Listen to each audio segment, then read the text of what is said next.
Today I will be taking you to the heart of Liberia, where all the flavors come together in perfect harmony. Welcome to the Liberian Cuisine Restaurant, and this is where we're going to be starting our journey today. So without any further ado, let's get into it.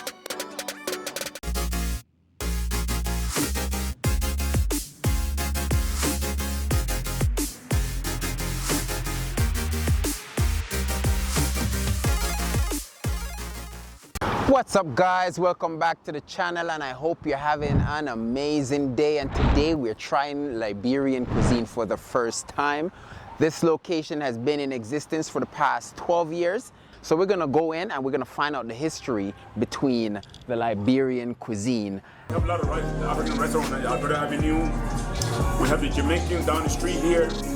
We have the Liberian restaurant right with the call, of course, the owner speaking to you now. The next one is the Ethiopian, they call culture. And the next one, the culture, they call serenge. It's a down the Indian restaurant. Say hi to my boys. We show the best on Adorned Avenue. So they stay my supporter. I really love them, you know. He does catering, he does wedding, birthday parties, anything that you want. They do it here, and you can also get what they serve it. When they order their food here, a little bit pricey, but they get enough food for their money. They're not request you for skip the dish to a customer. It's a skip customer here. They come with beef, chicken, cow legs, everything inside. That's how we Liberian cook. So you want to make sure you get a hint of everything in there. Yeah, all the creatures, they're here. All of the creatures are inside of this okra stew right here. I like this guy. Why you don't have the meat is there? Why you don't have the chicken's there? Why you don't have a cow is there? Why you don't have fish is there?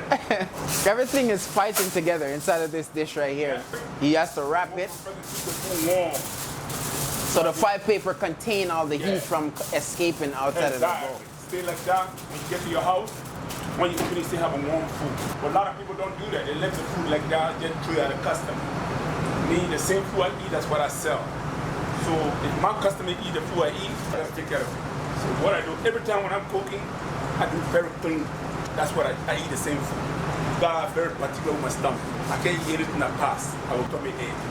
I got very sensitive stomach. So.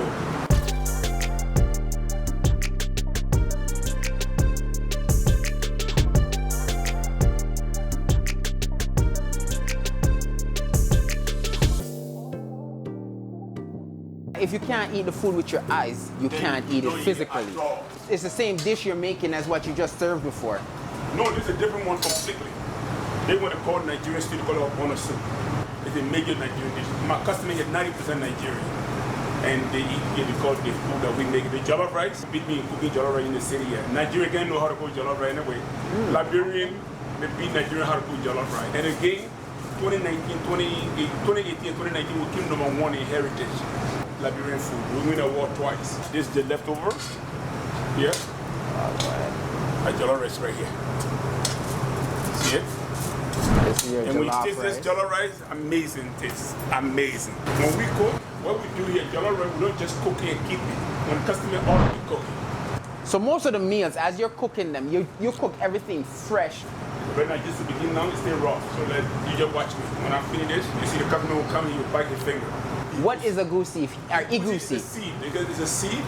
We blend it. It's white, like it's not white, but like a base color. We dry it. I think it's pumpkin seed, and then we blend it, take it into powder. So what you do when you're cooking that, like for example, I'm making the soup now from the start. When it cook now, I can actually use igusi in this, or I can use ogbono in this. And so you put the agusi goes inside of it. This is our ogbono powder. Oh, and he's showing us the powder. So this is the powder that you have to keep inside of the fridge? I keep it cool. Some people leave it outside, but I don't like it. When you keep it cool, it gets nice and slimy. Okra got his own different taste, that got his own taste. And this guy here, igusi, this is igusi powder here. And we don't cook with salt yet. This is what we use for salt. So that would be the equivalent of a Maggi all-purpose seasoning. Exactly. You got it. This guy's coming for this order, but he's not ready yet. The rest not done. So he's not gonna get it. At least not a 10. He's meticulous with the spices. Preparing all of these meals is not an easy straight. You have to make sure that you have the passion for the cooking. Don't time, you're gonna get more experience of how you cook your food. Spicy, especially made for jollof rice. Change, but it makes the taste extra ordinary. Many people cook jollof rice, but they don't cook the way we cook it. That's why a lot of people just put jollof rice, put pepper, put onion, and put tomato, and it's done. You have crab legs, you have chicken wings, and you have beef inside of it. We got beef, we got cow skin, we got crab leg, we got everything, we got dry fish, everything in here.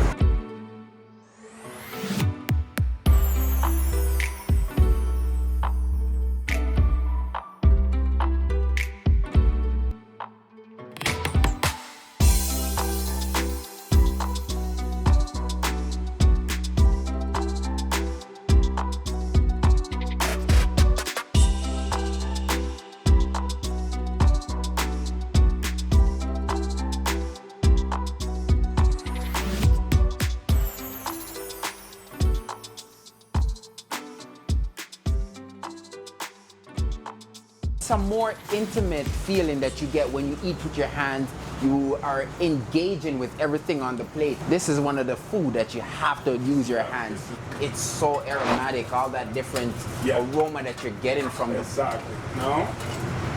As he cuts it in all those different chunks, now he's going to be adding it to the fryer. After he's finished, he takes it out and serve it with the order. I need to add nothing again. Good to go. I pre-cook it, but I don't put no seasoning in it. Cassava leaf is a staple ingredient in Liberian cuisine. It is known as a sweet leaf and it is a key ingredient in its national dish. Sometimes meat or fish is also added. Liberians often cook cassava leaf with rice, plantain, fufu, boiled or pounded yam, adding a unique taste and texture, and its versatility make it a beloved ingredient in many traditional dishes. And what I do, so now this is almost done. Let me finish. It's just the beginning now. This is going to give you a completely different look after you're finished with it. Day to day. Sell like hundreds of bowl a day with this. But like daily we can go through probably 50 bowls a day. And that's just to show you how busy it is, how meticulous and how fast-paced the kitchen is, guys. You add similar spices as before with cayenne pepper, and then you put in the all-purpose. All-purpose. If you don't have a passion for this job, don't do it. Because you're going to give the customer food poison.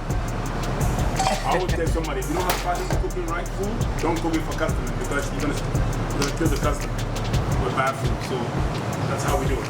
You don't have the passion, don't cook the food. He knows what he's doing, and he has the passion for cooking the food, and he makes sure that he wraps everything in a container before he sends it out to the customer. The interesting thing that he does, he takes a bowl and then he puts a foil paper inside of it, and then he uses that and keep the moisture inside of the pot. Yeah.